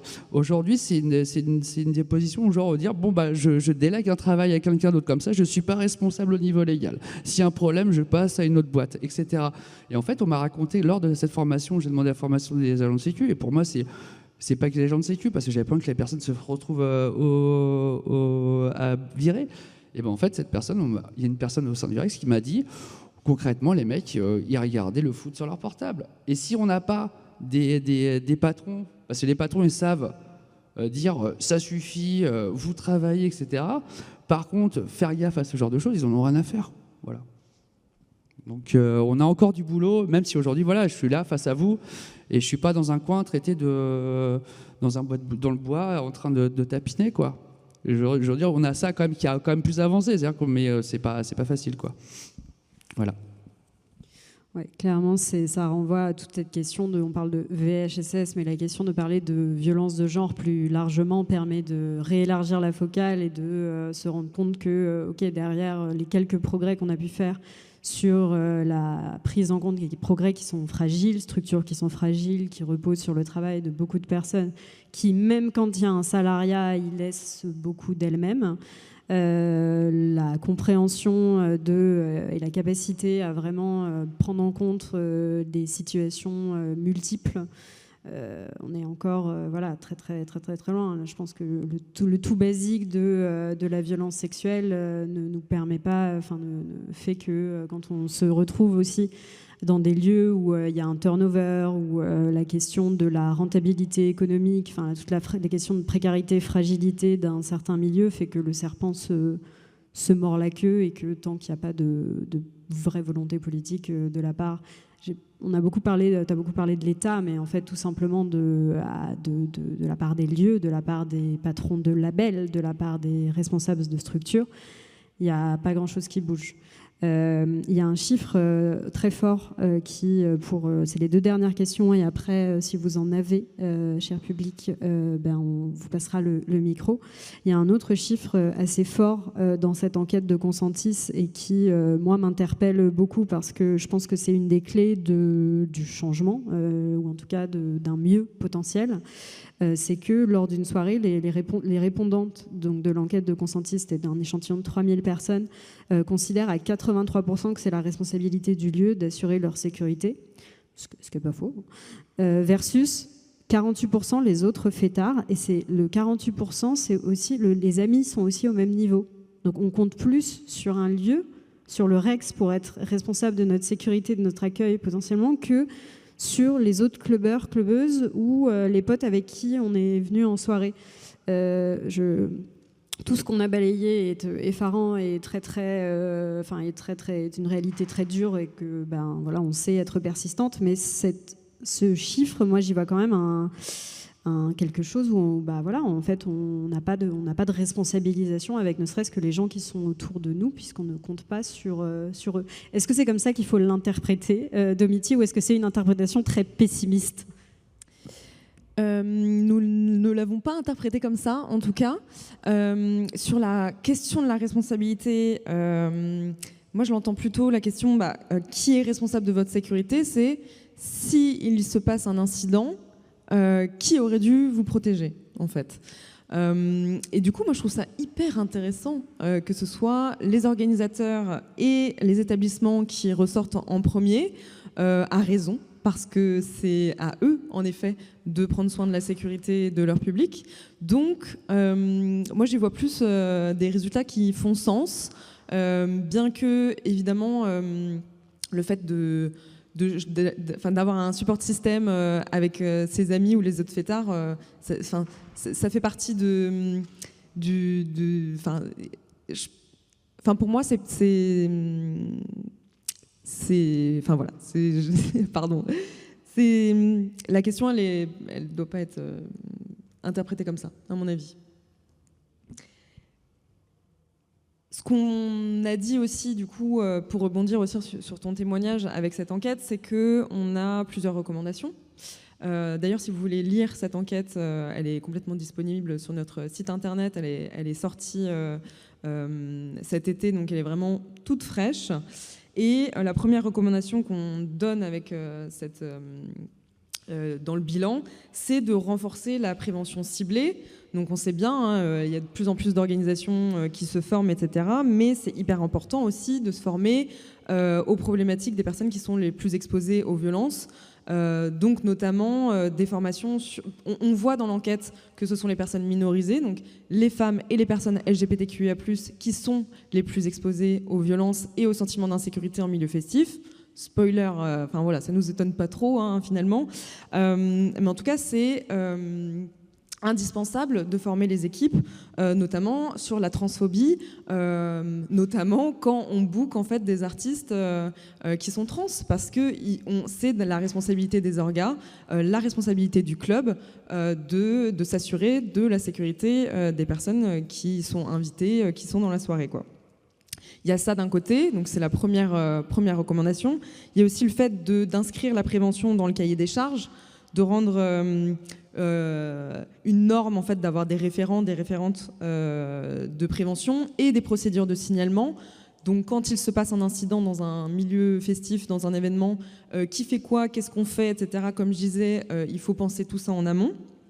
Ensuite, il y a la question d'accentuer la visibilité des dispositifs communautaires. Donc c'est pas parce qu'il y a une affiche dans un événement que l'événement est safe, évidemment. Et en plus, il faut rendre plus visibles toutes les actions qui sont mises en place. Si on a fait venir une association de prévention, il faut faire en sorte que le public soit au courant, que l'association soit bien placée, en gros. Pour qu'elle soit identifiée, visible, etc. Ce qui n'est pas toujours le cas aujourd'hui. Ensuite, la quatrième recommandation qu'on a, c'est de valoriser la diversité dans les programmations. On sait avec cette enquête que à partir du moment où on programme des personnes minorisées, donc plus de femmes, plus de personnes LGBTQIA+, ça influence énormément le sentiment de sécurité du public, notamment des personnes minorisées. Donc la diversité sur scène, ça change le climat d'un lieu, ça change le climat de sécurité d'un lieu. Et la dernière recommandation qu'on a, c'est de continuer à continuer à évaluer, donc avec des enquêtes comme la nôtre, des enquêtes qualitatives, mais aussi aux organisateurs et aux organisatrices, quand ils mettent en place des actions, de pouvoir contrôler si ces actions fonctionnent concrètement. Merci pour ton éclairage. Effectivement, je regarderai ce chiffre différemment. Dernière question pour vous. Il y a quelques mois, aux assises de l'égalité organisées par le CNM, donc il y avait un panel avec un objet un peu similaire de bilan de l'action du CNM sur Music2 et leur travail de prévention et sur la question des aides, a été bien discuté. Je pense que le constat était moins dur que celui qu'on vient de dresser aujourd'hui. Mais il y a une question hyper intéressante qui est sortie à la fin, qui était ok, bon, c'est quoi un peu les prochains chantiers? Et la question, c'était comment on fait notamment pour réparer les structures ou les collectifs quand une situation de violence s'est produite, parce que, on l'a bien décrit là, quand faire émerger une problématique, ça a un coût énorme pour les personnes concernées, ça change aussi beaucoup de choses autour des personnes, cette question de la responsabilisation qui est bien difficile à élargir. Mais du coup, on a quand même très peu de représentation et de discussion sur que fait-on sur l'après-publicisation des cas quand il y en a, ou tout simplement l'après-fait. Si on est à une échelle un peu plus modeste, bon, il n'y a pas besoin qu'il y ait une enquête pour qu'on sache à chaque fois que des choses se sont passées. À quel point pour vous le fait qu'on ait peu de représentation de cet après, de processus de, pas forcément de réparation mais de transformation, même si la réparation est une thématique à laquelle justement qui fait écho, qui est le pendant de la question de l'exposition des violences, ça contribue, tout ça, le fait qu'on n'ait pas de représentation de tout ça au statu quo, entre autres choses, hein, il y a quand même beaucoup, on a bien décrit toutes les résistances qu'il y a avant, mais voilà, par exemple je pense à Wart, c'est une structure qui a été mise à rude épreuve par l'enquête qui est sortie chez Mediapart. Il me semble, pour en avoir discuté avec des personnes qui travaillent avec la structure, qu'il y a eu une partie des salariés s'est saisie du sujet et a essayé de engager des discussions, prévenir, enfin essayer de faire qu'on ne se retrouve pas dans cette même situation. Est-ce que toi, Donatien, tu as eu un follow-up, par exemple, sur la suite de cette enquête, voilà, ce que ça a donné et ce que ça a changé dans la structure? Non, pas vraiment. En fait, j'ai pas trop suivi. Alors, je sais qu'effectivement, il y a eu du coup une charte qui a été mise en place en interne.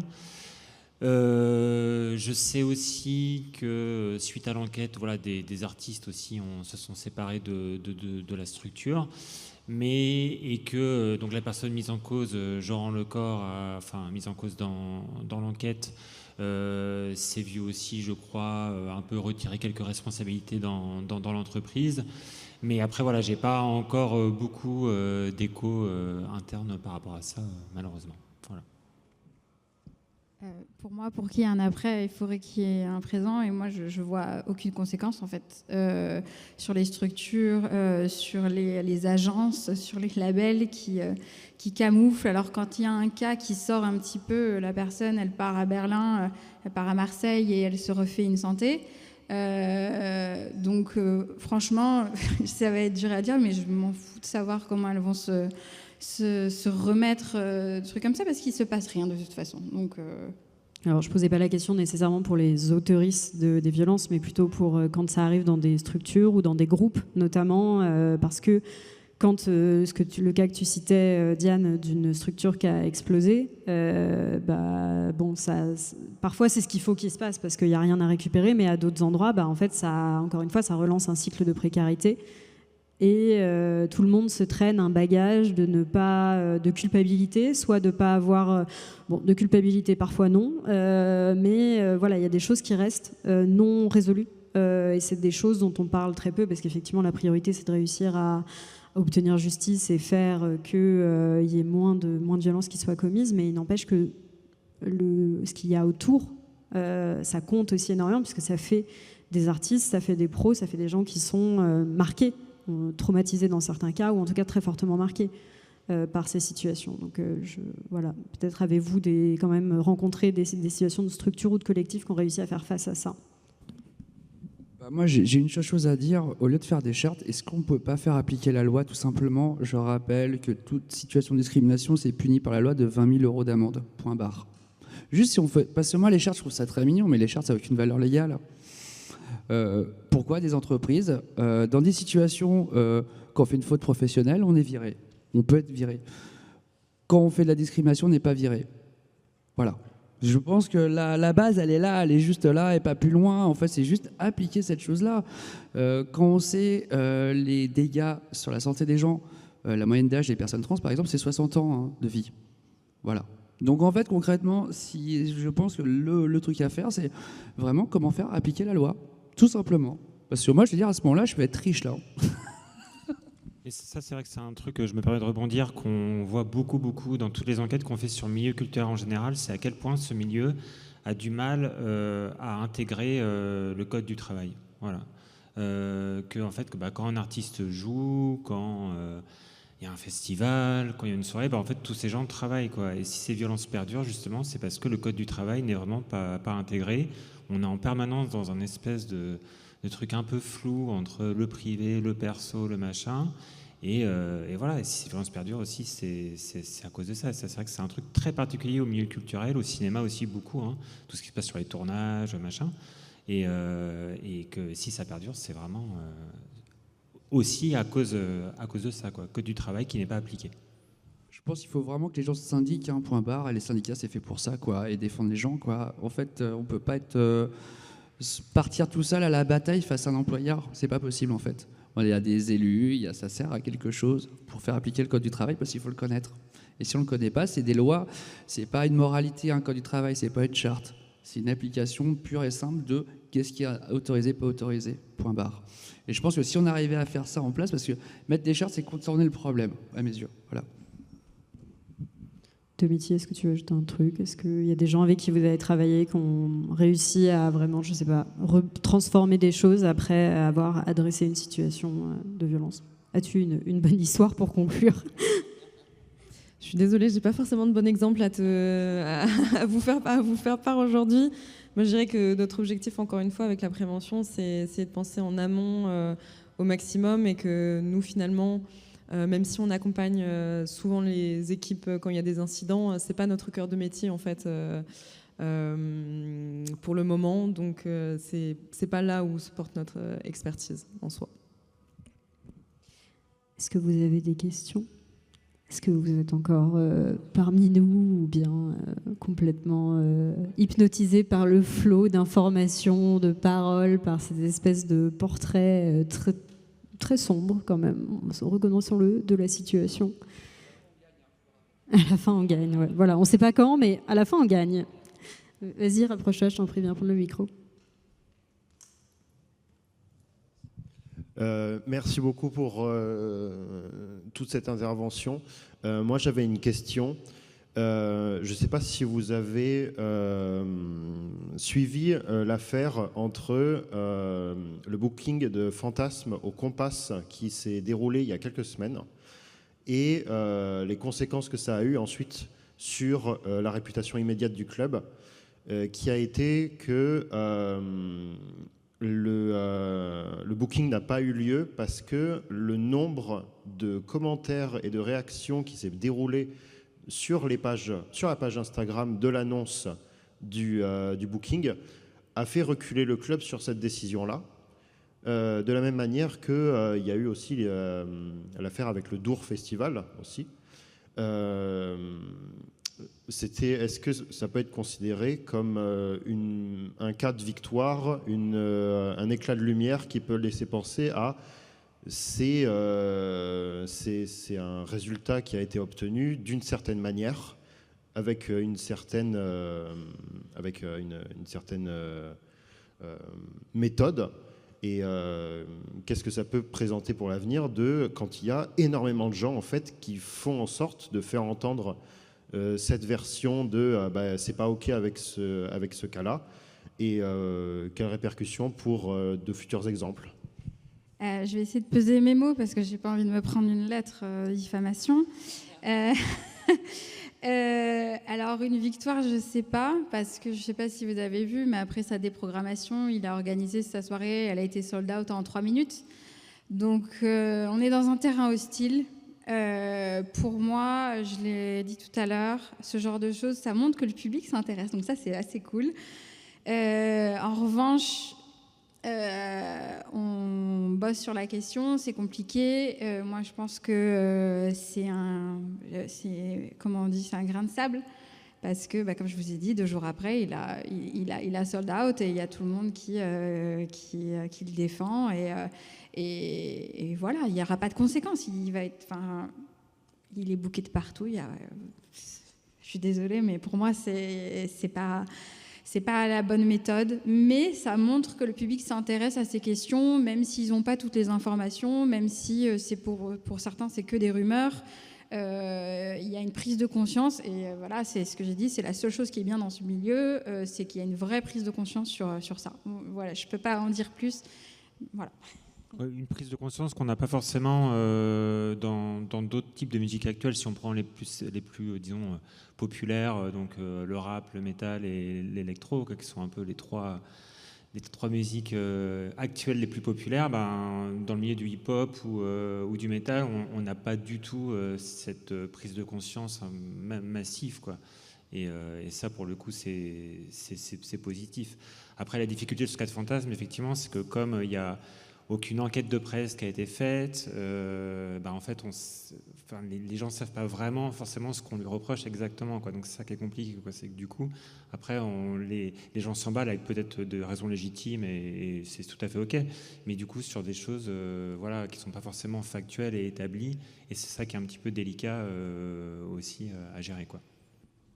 Moi, si je peux faire un commentaire personnel pour avoir vu les choses commencer, ou en tout cas avoir vu les débuts de consentisme, avoir suivi pas mal de trucs, où j'ai eu un moment d'enthousiasme et de beaucoup d'optimisme. Et puis après, on voit comment le changement, c'est lent. Je crois qu'au niveau du secteur et de beaucoup d'espaces où en fait ce genre de discussion est organisé et qui sont quand même des espaces où il y a un travail qui est fait, dans le sens où le travail d'au moins de dire on va essayer d'avoir des discussions, que ce soit dans les ateliers ou de manière publique. Il y a un souci en fait de ce que deviennent les musiques électroniques et un souci de la pertinence politique, qu'elle soit plus ou moins engagée, plus ou moins radicale, mais enfin il y a quand même un souci de ce que devient le chant, qui n'est absolument pas partagé par un ensemble d'acteurs. Et ça, c'était pas forcément pour moi personnellement, mais je crois quand même que à un peu moyenne échelle, c'était pas aussi clair il y a 5 ans. Aujourd'hui, c'est extrêmement clair qu'il y a un underground, un espèce de milieu où les gens font un peu ce qu'ils peuvent, de manière plus ou moins responsable, de manière plus ou moins lâche. Et puis, il y a les zones de non-droit, tout simplement, qui sont les zones où il y a le plus d'argent, qui sont des clubs que je ne fréquente pas personnellement, mais qui sont persistantes. Je pense que, je ne sais pas si vous l'avez lu, mais l'enquête de Street Press sur les Gormiti, sur l'évolution d'une partie des publics techno, c'est très éclairant sur ce que peuvent devenir comment des esthétiques et des musiques peuvent charrier des projets politiques en fait complètement contraires aux origines auxquelles on se réfère très régulièrement dans des discussions comme ici, justement. Je crois que les lignes de partage sont vraiment de plus en plus claires. Moi, ce que je veux rajouter là-dessus, c'est qu'en fait, par rapport, comme tu dis, par rapport au rap ou au métal, etc., c'est que la musique électronique est quand même globalement on va dire le courant musical qui assume de prendre des drogues par rapport au rock, par rapport au rap, même si on sait que ça soit Led Zeppelin, etc., on connaît les passifs de ces gens-là et comment ça se passait dans les backstage, mais on est face quand même aujourd'hui à un mouvement qui assume de prendre des drogues et d'assumer concrètement que ça fait partie de l'histoire de ce mouvement. Et donc qui dit drogue dit derrière problématique de consentement, problématique de viol, etc., etc. Mais concrètement, quand on voit l'histoire qu'il y a eu avec Rammstein, on n'en est toujours pas sorti. Et l'histoire, elle est frappadingue. Elle est frappadingue. Et le rap, pareil, etc. Mais je pense que c'est aussi la problématique de la musique électronique, c'est qu'on assume collectivement, via les rêves des années 90, de dire oui, on prend des produits, oui, on a pris la pilule, et oui, on est monté dans le ciel, et on a adoré ça, et on continue, et on a ça en souvenir. Mais du coup, du coup, d'assumer ça, ça a des conséquences où on doit être fort et aller encore plus loin. Et je pense que c'est là la force de la musique électronique. C'est vrai, j'avais jamais fait le lien avec la prise de drogue, mais c'est vrai qu'en fait, paradoxalement, voilà, on connaît tous les défauts, tout ce qu'on vient de décrire, mais ça reste aussi un des endroits où précisément sur ce sujet-là, on trouve le plus facilement des informations, alors que vraiment, typiquement, s'il y a bien un tabou social qui fait aussi des ravages, c'est la consommation de produits, quoi. Vraiment, oui, de l'alcool. Alors là, vraiment, la toxicologie à la française, c'est de ne pas reconnaître que l'alcool, c'est une drogue, je pense.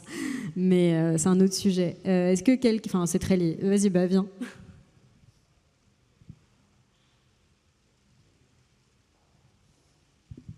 Bonjour, merci beaucoup pour vos interventions. Moi, j'ai une question en tant que structure, en tant qu'organisateur de soirées.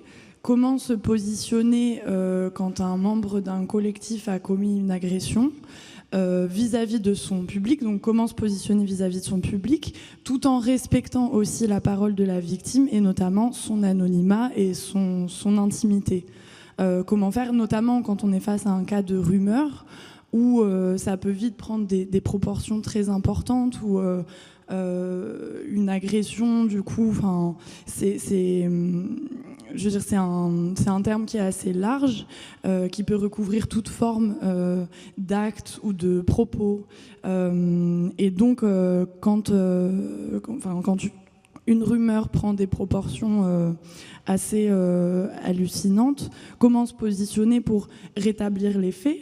Est-ce que c'est nécessaire ? Est-ce que c'est vraiment important ? Est-ce que c'est ça qui compte, de rétablir la vérité, mais tout en préservant les victimes et leur anonymat et leur intimité ?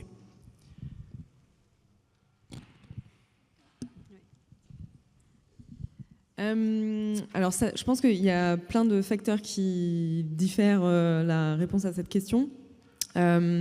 Notamment si j'ai bien compris, je reformule. Donc, vous êtes un collectif, organisateur de soirée, et vous avez un témoignage qui arrive pour un membre de votre collectif qui aurait commis, du coup, par exemple, une agression. Donc, je pense que la question, ça va dépendre de est-ce que vous êtes en contact déjà avec la personne victime ou pas. Et si vous ne l'êtes pas, donc c'est absolument que des rumeurs.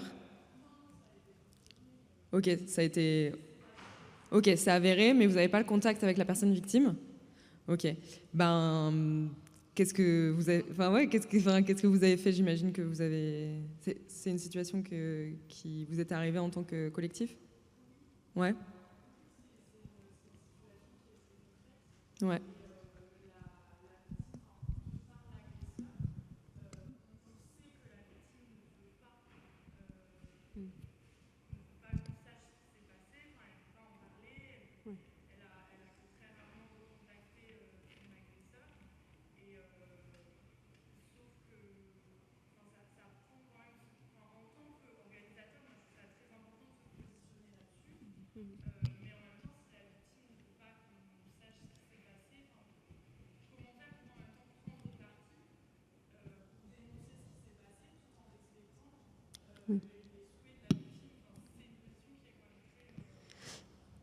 Moi, je crois que si vous avez de connaissances quand même assez directement des faits et que vous n'avez pas de doute sur la véracité du récit qui vous est présenté et sur la responsabilité de la personne, vous n'êtes pas forcément tenu de justifier votre position à la terre entière, en fait. Vous ne bouquez pas cette personne. Ça crée quand même quelque chose. Ça ne veut pas dire que vous n'êtes pas obligé de faire un post du tout, parce que là, oui, ça amène d'autres problématiques et ça met une pièce dans la machine. Par contre, vous avez tout à fait le droit, de manière, selon en plus si cette personne a une manager ou pas, de dire pourquoi vous ne voulez pas travailler avec cette personne. C'est tout à fait votre droit. Ça n'a pas les mêmes conséquences si effectivement vous le dites de manière publique. Là, ça engage autre chose et c'est une toute autre mécanique. Et je pense que ce n'est pas quelque chose que je vous conseille si en plus la victime est dans une position de fragilité, n'a pas envie de plus de répercussions, parce que c'est beaucoup de stress, beaucoup de travail, beaucoup de charges émotionnelles, tout ça. Donc prenez votre position en ne faisant que le minimum pour être intègre avec vos positions. Et si on vous pose la question de pair à pair, vous êtes légitime, il me semble, à dire pourquoi vous ne travaillez pas avec cette personne-là. Après, voilà, l'information du coup circule auprès d'autres. Ça, c'est peut-être le point dont vous devez discuter en tant que collectif, parce que assumer d'avoir cette position-là, même de manière informelle auprès de pairs, ça a un poids, c'est clair. Enfin, la circulation d'informations, c'est une responsabilité même quand c'est pas public. Ça, c'est peut-être le point dont vous devez discuter en tant que collectif. En revanche, moi, il me semble assez clair que là, vous n'avez pas envie de travailler avec cette personne, vous savez très bien pourquoi, vous êtes tout à fait en droit de dire non. La publicité n'a pas l'air d'être effectivement votre endroit, tout simplement, y compris parce que la personne victime a aussi besoin d'accompagner, voilà, d'être respectée dans sa volonté. Mais c'est comme dans tout, c'est comme quand il y a un cas de relax judiciaire. C'est pas parce qu'il y a une relax, parce qu'il manque des pièces au dossier qu'il ne s'est rien passé de répréhensible, on le sait très bien. C'est toute la dureté de ces crimes très particuliers. Et la question donc, qu'on touche du doigt avec ces questions-là, et j'aurais peut-être dû poser le terme à un moment dans la discussion, c'est qu'en fait, typiquement, quand on est à une échelle une échelle de scène, la position dans laquelle vous pouvez vous retrouver en tant qu'organisatrice, mais nous aussi en tant que médias, on peut s'y retrouver, et moi je m'y suis retrouvée, on se retrouve dans des positions de médiation, et là se pose la question de à quel point on se forme à des sujets de médiation, justice alternative. C'est un sujet passionnant, mais c'est un sujet extrêmement délicat, sur lequel il ne faut pas s'inventer absolument pas un rôle, parce que c'est un sujet politique passionnant et essentiel sur lequel les responsabilités doivent être collectives, justement, parce qu'on a toujours besoin d'un tiers, je pense, dans ces situations-là. C'est pour ça que la justice existe, aussi critiquable que soit le système et ses biais aujourd'hui. Mais la question qu'il y a un peu derrière toutes ces affaires qui ne seront pas judiciarisées et tout, c'est la question de quelles sont nos alternatives en termes de médiation, de justice citoyenne. Alors il y a des termes, c'est pas justice. La justice restaurative est une branche de la justice légale, c'est la justice transformative. Voilà, ça peut aussi être ça. C'est tout un courant de pensée et de réflexion où dans plein de pays où il n'y a pas accès au système judiciaire légal, qu'est-ce qu'on fait quand il y a eu un crime de commis, comment on fait, c'est encore une autre porte à ouvrir. Ça vaut la peine de se renseigner, pas forcément pour mettre en œuvre, surtout pas tout seul, moi, vraiment c'est ce que je déconseille, mais c'est une culture à prendre, clairement, parce que c'est le pendant un peu actif, effectivement, de ce que ça veut dire que d'avoir des positions politiques. Moi, en tant qu'orga, le truc à faire dans ces moments-là, c'est qu'est-ce qui se passe sur l'événement. En dehors de ce qui se passe de l'événement, il faut peser ça avec beaucoup de considération, parce qu'on n'est pas face à la situation. Ça veut dire le truc le plus important, et ça, nous, on l'a eu via des formations aussi sur la question de comment accueillir des personnes qui ont été agressées. Et c'est le plus gros sujet. La personne, à part si c'est comme on revient sur le contrat, si on n'a pas signé le contrat, la personne nous dit en fait, on ne book plus, point barre, et on n'a pas besoin de se justifier. Après, la personne peut moralement essayer d'appuyer, et après faire monter, etc. Mais le fait, c'est qu'est-ce qui se passe sur l'événement, comment réagir au plus vite, ça veut dire d'accompagner la personne dans la plus grande intimité, dans la plus grande discrétion. C'est la meilleure chose à faire, parce que la personne sera en capacité de pouvoir se sentir considérée. Et le truc par rapport à ça, qui est très bon aussi, c'est que quand il y a des choses comme ça, et ça c'est un truc aussi que moi je conseille, que ce soit sur les consos de prod ou même sur les retours, on a des mails avec les places. Ça vaut toujours le coup d'envoyer un mail après l'événement auprès de tout le monde pour dire voilà, l'événement était super, si vous avez des choses à nous faire remonter par mail, entre guillemets, personnel, parce que c'est pareil, on a eu des problèmes sur la question du GHB, etc., où les gens voulaient faire vraiment des communications, et j'ai dit non, en fait, il ne faut pas faire ça, parce que si on a des personnes qui sont dans des problématiques, ou même des personnes qui sont agresseurs, et qui a besoin de se faire accompagner dans ce truc-là, et je pense aussi, c'est ça aussi, là, notre société, comme on l'a construit, c'est comment on amène les gens dans la réparation aussi, au sein de nos milieux. Et c'est un vrai sujet, c'est pas un petit sujet, ça revient à ce que tu dis, c'est comment nous on se positionne dans l'avenir face à ces sujets-là, parce qu'on peut pas non plus condamner les gens à ad vitam aeternam et savoir quelles sont nos limites, etc. Après, on est juste producteur d'événements, il faut aussi se repositionner là-dedans. On n'est pas la justice et après, il faut pas se retrouver dans une situation où vous pouvez vous faire condamner et vous faire, comme je disais tout à l'heure, je veux pas me retrouver dans une situation de diffamation et une personne aura le droit de porter plainte selon le cadre de la loi actuelle. Et vraiment, le mieux, c'est comment accompagner la personne dans sa plus grande intimité et de faire le suivi derrière, de reprendre contact avec la personne, dire est-ce que ça va, comment tu vas, est-ce que tu as besoin de prendre en lien avec des associations, on peut t'accompagner. Je pense que ça, c'est la meilleure chose à faire. Le plus important, c'est s'occuper de la personne qui a été agressée, parce que les gens qui agressent, généralement, arrivent à inverser la pression et c'est eux qui deviennent les victimes de la situation. Et il ne faut pas qu'on tombe là-dedans, parce que ça, on part là-dedans, on en a pour 1 an, 2 ans, et votre collectif, il peut aussi en pâtir. Et moralement, vous êtes là pour organiser des teufs et pas pour vous faire du bien, quoi. Il ne faut pas oublier ces trucs-là et voilà, et dire quelles sont les limites d'un événement produit et quelles sont mes limites à moi aussi. Quelles sont vos limites à vous en tant qu'organisatrice, de se dire là, moi, je ne peux plus. Et je pense que c'est important de se poser régulièrement ces questions-là aussi, parce que ça prouve qu'on ne peut pas être porteur de tout, on ne va pas apporter une réponse à tout dans la société, on ne peut pas en fait. Mais en tant qu'associatif, on fait partie d'un corps de changement de société, ça c'est sûr. Ouais, je vais abonder sur ce que Diane a dit. Je pense que la cohérence de vous en tant qu'équipe collective, c'est la deuxième chose la plus importante après le fait de respecter la parole qui vous a été partagée. Parce que en fait, être confronté à ce genre de situation, ça met vraiment à épreuve, même si c'est pas pendant un de vos événements que ce genre de problématique se produit.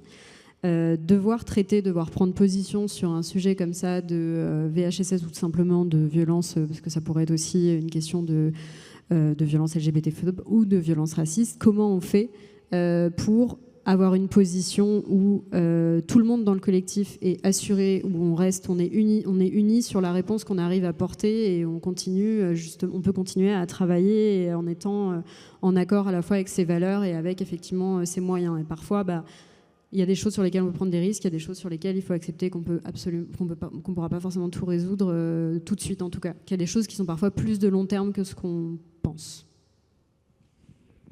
Il ne faut pas hésiter aussi à faire des assemblées générales auprès de notre public. Ça, c'est aussi les milieux de la teuf du cul, quoi, où on peut être face à des problématiques, ou à pas pouvoir être en capacité de pouvoir avancer. Par exemple, sur des soirées lesbiennes avec les personnes trans, ça a été un gros sujet pendant longtemps.